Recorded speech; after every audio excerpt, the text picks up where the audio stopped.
Hey guys, in this video I'm going to show you how to get Yvette in Viking Rise. If you find this video helpful, please consider to like this video and subscribe to my channel. In saying that, let's just jump straight into the video. Okay, so in order to find her, you click on your Heroes tab in your main game and then scroll down and then you simply look for Yvette inside of here. So I'm just going to go here. Where is she? There she is. So she's a snow musician.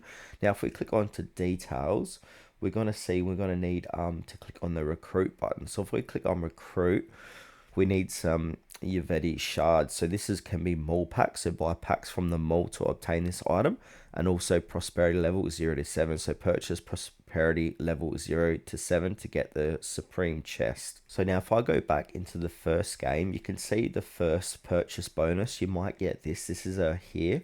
So first purchase is for $1.49, and you also get top up any amount to receive gifts for 3 days. So you're gonna receive her as well.